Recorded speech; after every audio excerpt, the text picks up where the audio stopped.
worked out great, but I learned a ton. And it's almost like riding a bike. So like Sezzle, thank goodness for Passport, because Sezzle had to be run better with all the competition we had. So all like the lumps and bruises and mistakes made at Passport basically helped us at Sezzle just avoid tons of wasted time.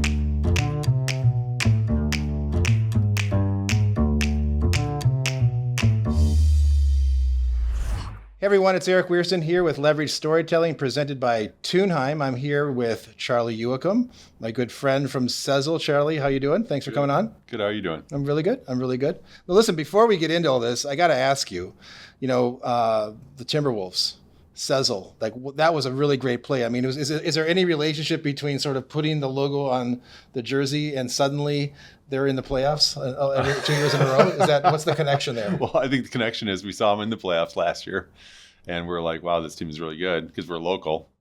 We didn't put the logo on because we're local, but we knew them really well because we're local, and we're like, this team's on the rise, especially Anthony Edwards.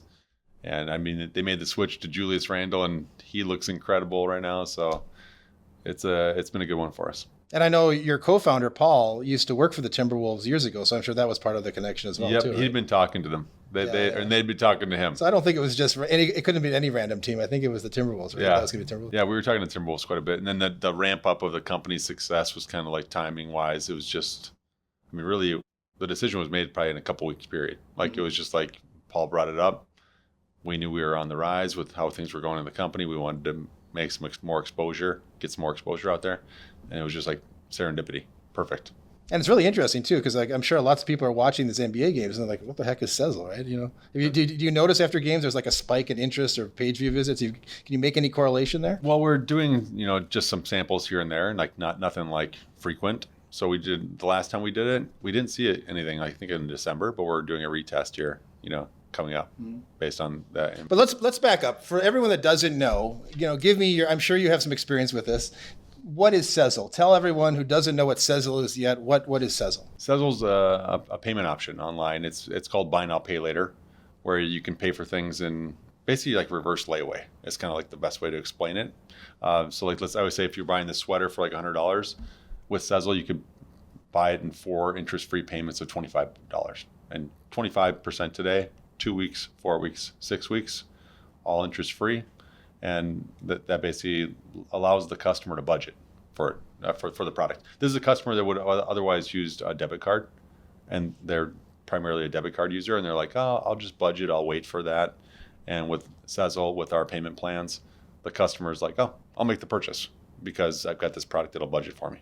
Now, local company, you're from Minnesota. This is your second major startup, I think. Yep. And it's kind of been a rocket ship, right? I mean, there was some slow going, I think, early on. Went public in Australia. Then you moved to the NASDAQ. And I think, there's a period, I think, in May where you are the fastest growing company on NASDAQ, according to some sources at least. I mean, regardless if you're the top or the second. The stock probably was, but yeah. Yeah. And, just tell me a little about what's been like riding that rocket ship. Well, the only part that wasn't a rocket ship was when we had the wrong product. So both companies I started, we had the wrong product, and then we, get in the space and you kind of see what's working, and we adapted both businesses.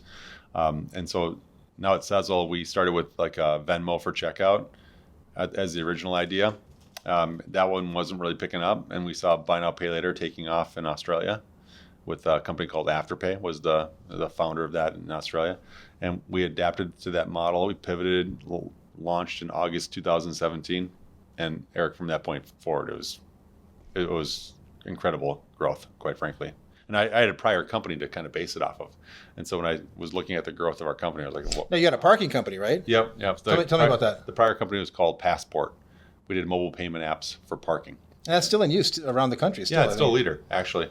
And that was another example of a company where when we started it, we had the wrong idea. We were doing hardware. We saw mobile payments for parking kind of having success, quite frankly, for a number of years. And we just decided, let's pivot into this business because it's, quite frankly, with that one, it was more like a necessity. We had to stop doing hardware because we didn't have the funding. So we went into mobile payments because it was just super low cost to print signs and make a mobile app. And then what I learned is how to scale a business up in payments and how to go digital and actually how to win from the bottom. Like when we started that company, people thought you guys don't stand a chance Park Mobile and Pay by Phone are going to smear you. Like, you don't even bother. Like, this is what people in the parking industry were telling us. You don't even have a chance. And now that company is the leader in that space through innovation, through adaptation, and basically have taken that kind of learning into Sezzle. Now, interestingly, correct me if I get portions of this story wrong, but my understanding is, when you cashed out or exited the parking business, you took a good chunk of your personal net worth and invested it as sort of the seed capital in Sezzle, right? Exactly. So you kind of really put some skin in the game. Now, you've talked about that publicly as part of the sort of the legend building, if you will, of Sezzle. But tell me, like, how did you use that story of how you kind of really went all in on this idea and committed to it? And tell me how you've used that sort of as throughout the growth of the company. It's funny. I don't think it's actually helped us. You'd think it would, right? But I'll tell you, what happened was we were raising our Series A at the time. I think that was the timing of it. And Paul and I had an idea of valuation when we were looking for. And we were looking to raise about $8 million with like a $20 million, I can't remember the exacts, something like $20 million pre-money valuation. We were going to talk to a bunch of venture capital funds. No dice, no luck. Like, it was, people have to understand. And I had a prior successful company, and we had a rocket ship underway. But it was a newer industry in lending. We're very upfront. Paul and I are very upfront, honest, transparent about the situation. We said that company that we saw in Australia, they're coming to the United States. And then the moment we said that, I'm out. I swear, everyone was out. You're going to lose. Just like Passport. Everyone said you're going to lose. And so at that time, I had a chance to exit Passport.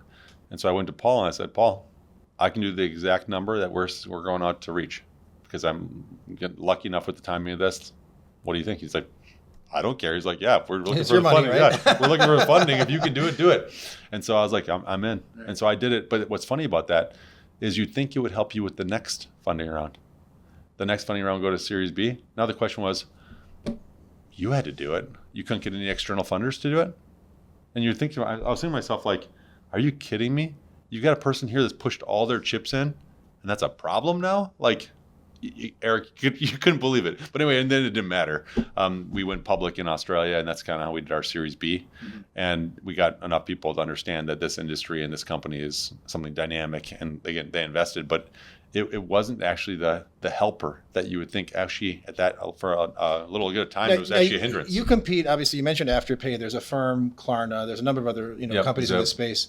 Tell me about like how they told their story and why do you think they were more successful in raising money, from venture capital than Sezzle was, at least initially? Well, Afterpay was the leader. They launched in Australia. So when they did their fundraising, it wasn't venture capital fundraising. It was fundraising on the public markets. That's how you raise money in Australia. You go public super early and you fundraise in the public markets. And then when they came to the United States, they raised from a couple, like one venture capital firm, at least one that we were talking to. And that venture capital firm decided to invest in them instead. And the reason why is just the same thing. It's the size. Afterpay was like a $2 billion market cap. We were a 25 million market cap, a startup. They were 20 million market cap, trying to raise 8. And so they decided to invest in Afterpay instead of us. So I think a lot of Eric is just like, investors tend to be like penguins jumping into water. And if the first penguins jump in, they all jump in, and it's a lot of trust and, fear. And Afterpay, bigger company, I'll invest in Afterpay. A firm was already present for a long time. So, and they had a big name founder with Max Levchin, former PayPal. We'll invest in them. Klarna, they'd been doing it for a long time, founded in 2005. So they'd been fundraising. They were like in a series. And they were sort of the dominant player in Europe. Dominant player in Europe. So they're like Series H, Series, I don't even know what series they are. They have so many series of fundraisings. And then Zip was another Australian company that was fundraising on the Australian Stock Exchange. So a lot of Australian ties to the business. And that's also why we were listed on the Australian Stock Exchange as well. Yeah. Now, not to get ahead of ourselves, we'll come back to Zip for a little bit, but let's back up a little bit about your story. I mean, we talked about your previous engagement with a startup in the parking space, but talk about, you're from Minnesota. Yep. You're the son of an immigrant. I know you've used that a little bit in your storytelling, and I know you didn't grow up, destitute or poor, but certainly not super wealthy. Yeah. And I know that, having that firsthand experience with, struggling financially a bit is kind of informed a little bit how you've talked about this product and sort of this market fit. Do you want to reflect on that a little bit? Yeah, I mean, my mom would, like, when we first told my parents about what I was doing with Sezzle, my mom was like, oh, we used to use layaway. And so I grew up, like, I would say lower middle class. When you're a kid, you don't even realize anything, everything's awesome. But I realized back then, I was like, oh, I never had a Nintendo. I never had G.I. Joes. I never had any of these toys. I always had to go over to my friend's house for Legos. It wasn't like we were down and out, but my parents were really smart about spending money. Like, we didn't go to restaurants.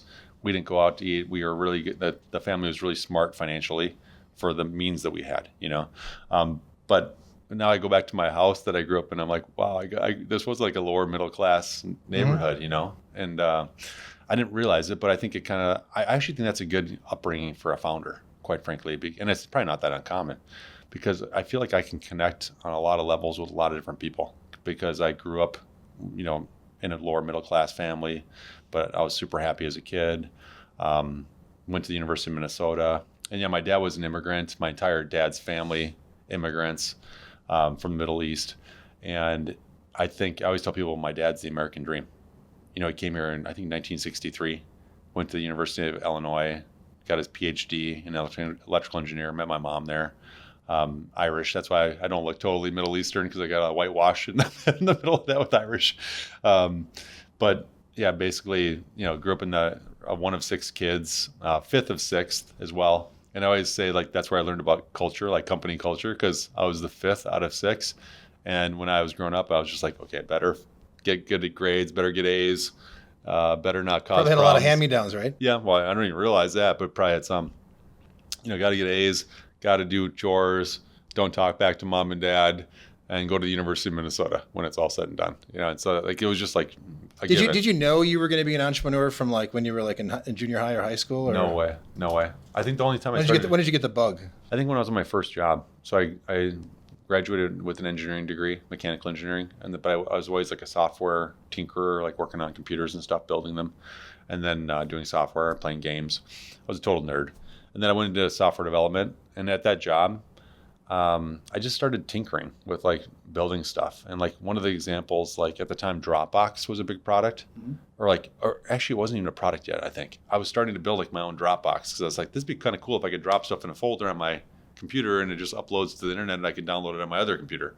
So I started just tinkering and building that. I didn't know the first thing about running a business, and then I was like, Dropbox becomes popular. I'm like, I basically built that.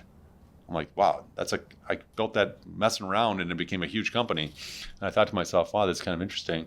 But I didn't have anyone in my life that was an entrepreneur at all, in my family's or friends. And I started talking with my cousin about starting a company. And we were always kind of brainstormed about ideas. And then the first company I worked at was a parking company, McGann and Associates, which was bought by Amano. And then I went to business school. And during business school, it was 2008, 2010, this global financial crisis, I couldn't even get an internship.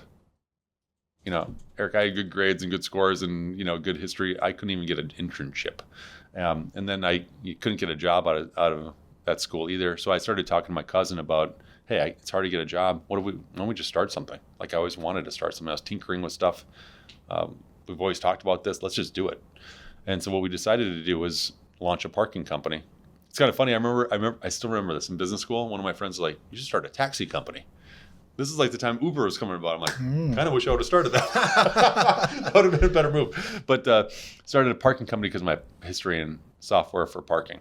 So that's how Passport kind of came about, because I had a history in parking and software.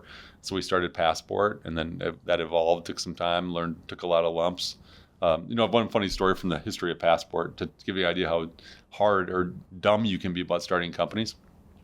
I remember we finally got the city of Chicago as a big customer. We moved into our first office. I used to live in the house that was our office, and we had maybe 8 people on the team, and one guy just storms out, and you guys don't even know file I-9s. And I was like, what's an I-9? I didn't even know what an I-9 was. That's back in the day when there was no tooling for anything. Sure. You had to know stuff. I didn't even know what an I-9 was. I mean, that's how dumb you can be about starting companies, when you're just getting started. So I kind of view Passport as like a great learning opportunity experience. I mean, we succeeded. It worked out great, but I learned a ton. And it's almost like riding a bike. So like Sezzle, thank goodness for Passport, because Sezzle had to be run better with all the competition we had. So all like the lumps and bruises and mistakes made at Passport basically helped us at Sezzle just avoid tons of wasted time. Now, you said you grew up I don't know if I'd agree with this term, but you said you grew up a nerd and you were like tinkering and then you went to business school. But today you're the principal spokesperson for the company, right? You're at conferences. I think I saw you on stage at JP Morgan. I mean, you're all over the place. I've seen you on TV. Yeah. How did you become a good storyteller? Because you've been a really effective communicator running this company. That doesn't seem like that was your sort of natural vocation. I mean, I think I was always, like friendly to people, but it reminds me, I see my son. My son is really shy. And but once you break through the barrier of his shyness, like he's just engaging, like super funny. I kind of view myself like I'm that, like I'm shy. I was super shy as a kid, but then once I kind of broke through and had my friend group, like I was I think I was engaging with my friend group, but I wasn't used to like breaking through. It wasn't my thing. I was shyer, and I still am. I say relatively, but I think just repetition. Like so you're forced. As a CEO. I don't have a choice. I got to go out. I've got to go do it, So the more you're like basically forced to get out there and do stuff, the more reps you get. And the more reps you get, I think just the better you get at stuff. Like if I talked to you 10 years ago, I wouldn't be the same person. There's no way. I don't think any of us would be. Yeah. Yeah. Sezzle is, one of the pillars, at least from looking at it externally, is that it's a very mission-driven company, right? But obviously, it's a public company. You've got shareholders to answer to. And how do you balance those two things? But particularly as you're talking about the mission, the story of the mission, but also the story to the investors. And how do you reconcile those two things? I learned it in business school. This is like one of my favorite lessons is the stakeholder approach of business. It's who are your key stakeholders and try to get good scorecards from all of them. And that's basically how we do it. So like, one of the stakeholders. So I think we have 6 key stakeholders: consumers, merchants, our team, investors, community, and partners. And all of them are important. You try to do a good scorecard for all of those. And I think if you do a score well with all those groups, you're going to end up scoring well with investors too. Like it's part of the game, building out your business. And so, a good example of one that's, some people always don't think this way, but partners, one of the partners is just a stakeholder. And the reason I mention that is because I think sometimes companies think, especially big enterprise companies, think about smashing their suppliers. Zero-sum game. Let's take as much from them as possible. That's dumb, in my opinion, with business. Every partnership should be 1 + 1 = 3. You should have non-zero-sum partnerships, even for your suppliers. You should want your suppliers to make money and be successful, but only pick the suppliers, of course, that are adding value, but they should be successful too. And I think too many people think about zero sum for partnerships. You got to make sure that who you work with, you understand they're making money too. Otherwise, it's not going to be sustainable. You're looking for a new partner every year. And if I'm not mistaken, the way in which that applied to Sezzle was you actually realized at some point when you made the big pivot to profitability that there were some retailers you were working with, big names. I don't know if we can mention them, but some of the biggest names in retail, you actually walked away from them because it wasn't, they were not treating you as it was zero sum. Yeah. It was zero sum. It was not 1 + 1 = 3. And yeah, we had to walk away because of that kind of viewpoint. That's almost why, that's part of the reason Eric, I already picked up on it. That's part of the reason I mentioned it. You get the feeling from some people that you work, some groups that you work with, some people you work with, that they don't care if you succeed. Well, or that in their case, it should be an honor to work with us, right? No, we have to succeed as well. Otherwise, this is not going to be a sustainable relationship. And by the way, the sustainable relationships are the ones that work the best. Like we've been working with our suppliers, like one of the banks we work with, First Premier Bank, they do ACH processing for us. Fantastic company, fantastic group of people.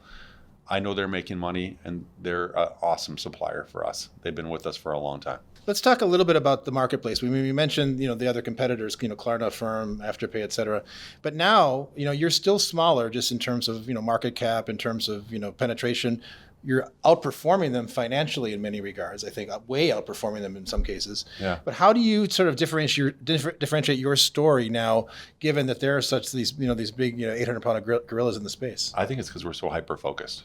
I think, first of all, we're hyper-focused on BNPL and this area, like in North America. So if you look at all of the competition, none of them are hyper-focused like Sezzle. And I'll go through them all. Just Klarna, their primary business is in Europe. It's a different product completely, like an invoicing product. Afterpay, they're part of Block. That's a small part of the business now at Block. Zip has another product in Australia that's more like a digital credit card. Affirm, they have a long-term installment lending product as their primary product. PayPal, of course, BNPL is a small part of their business. Sezzle is the only one hyper-focused on this. And I think that's an advantage. First of all, it's an advantage because we have to focus on it. We know we have to win at this because we have to be good at it.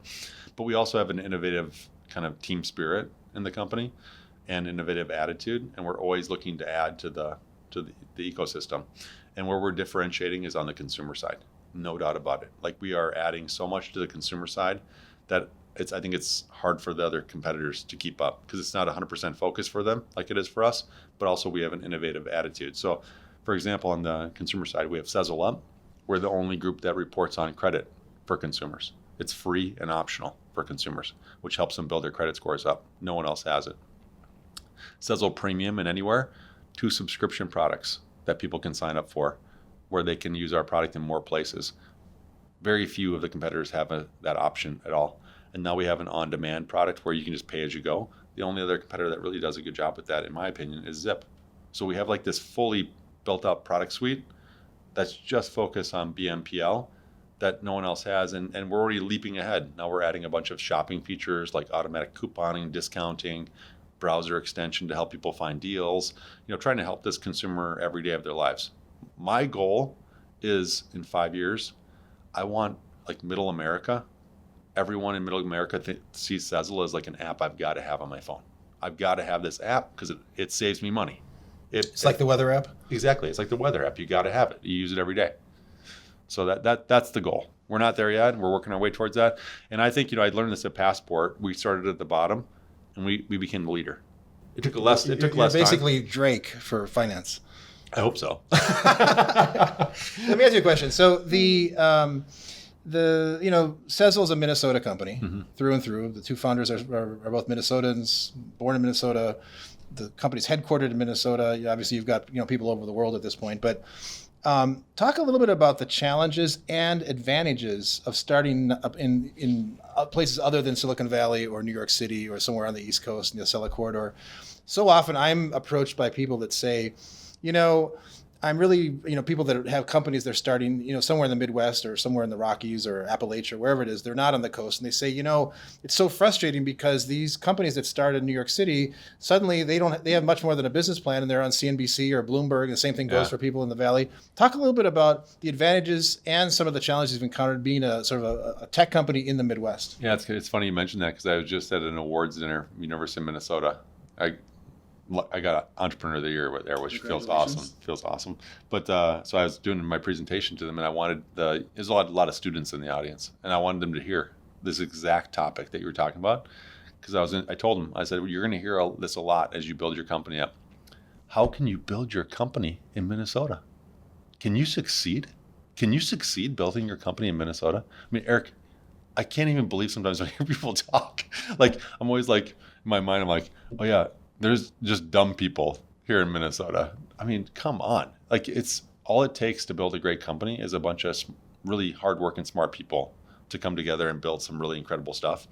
And everywhere in America's got that. You just got to get enough of it in a group to really make a difference. But it does create challenges because of that. So the challenges are that the people that have a lot of the pocketbooks on the East Coast and the West Coast think that it's a bunch of just knuckleheads in the middle of America. My first company, Passport, was in Charlotte. We had the same thing happen to us. Minnesota, we had the same thing happen to us. But I'd say one of the advantages of being in Minnesota when you do build up the company, first of all, you're not on the coast where, I think the employees on the coast we don't even look on the coastlines when we hire. Don't even look. I asked the team just to delete the resumes. I don't even want to see them because the employees on the coast, they view themselves as like venture capitalists themselves. Get into the company, work for a couple of years, get your stake, gone. Well, because there's also, for every Sezzle, there's 5 more Sezzles they can go work at, right? That too. So there's like zero loyalty. And I would imagine their salary expectations is in line with their cost of living, right? That too. So it's a double whammy in my view. And so many of these companies have these incredibly high cost structures. We get a look at people's payrolls and stuff now, even other companies that are public versus ours. And it's just like incredible when you look at this stuff. It's like they have the same staff we do, same size, but their cost is like 60%, 70%, 80% higher. It's like, it's crazy. And so they have that problem, and they have a loyalty problem, and the continuity matters. Like, the people that we have on our team, they care about each other. It's a team. We have incredible loyalty in the company. I think the other benefit you have is once you make it past like that, like we don't need funding anymore. Once you make it past that bridge, it's like you're one of the only shows in town. You're one of the few tech companies. So now you attract. It's way easier to attract the talent in the region, and there's tons of talent in the region. And that's, I think, the problem the other companies have is if you see like, Silicon Valley startups, they eventually have to start hiring in like Pittsburgh or Chicago or Kentucky. Like they start or India or Ukraine. Yeah, they start leaving because they just, what's the point? We've already made it past our fundraising cycle. We don't need to be here anymore. And they eventually. How true is it, however, that one of the biggest impediments to getting fundraising as a Midwest company is that investors just simply don't want to come here twice a year? Well, that might be it too, because board meetings a lot of times were in person, but now it's virtual. So I think that's less because it's a lot of virtual stuff, I'm guessing. But they want to kick the tires too, right? Yeah, probably. Yeah, and you're probably right. There's a little bit of they don't want to come. I could see that. They can just walk. I heard one person tell me that they got an offer for investment as long as all the board meetings were either in the spring or the fall. They didn't want to come here in the winter. Wow. That's really what I mean. If imagine you're an investor in that fund. Is that really what you want to hear? Yeah, exactly. The guy's only willing to invest in a company if you can come. That's probably not making it into the investor newsletter. No, it's probably not. One final question before we wrap up here. What advice would you give, reflecting on your own journeys as sort of an entrepreneur and as a storyteller to young entrepreneurs? I mean, you mentioned you were at this University of Minnesota event recently. What type of sort of advice would you impart onto, how much young entrepreneurs should invest in their communication skills? Oh, I think it is important, no doubt about it. But I think it'll just happen. You're forced. You just have to get out there. My biggest advice to entrepreneurs when they go into something is go into it and go into it all in.